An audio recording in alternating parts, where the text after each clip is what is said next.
Shanshan a tenu sa redoutable promesse, ne laissant aucun répit aux habitants et secouristes de la région de Miyazaki à Kyushu, la plus au sud-ouest des îles principales du Japon. À peine le typhon le plus puissant de l'année dans le pays avait-il touché terre qu'il provoquait d'importants dégâts, blessant au passage plusieurs personnes à cause des bris de vitres ou des chutes d'objets.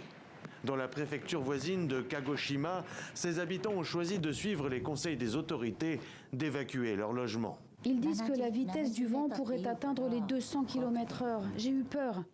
Dès mercredi, l'agence météorologique japonaise avait émis son niveau d'alerte le plus élevé pour le sud de l'île, conseillant à des centaines de milliers de personnes d'évacuer. Selon l'agence, les deux départements les plus exposés devaient recevoir en 48 heures près de la moitié de la quantité de pluie qu'il tombe sur une année entière. Des vents sans précédent, des vagues élevées et des ondes de tempête sont attendues.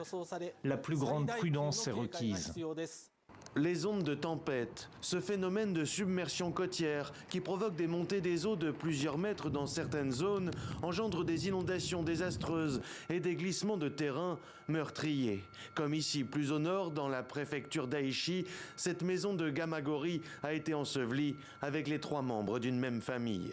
En prévision de l'arrivée de Shanshan, des centaines de vols intérieurs ont été annulés, les lignes ferroviaires suspendues et les Shinkansen, comme les avions, rangés à l'abri.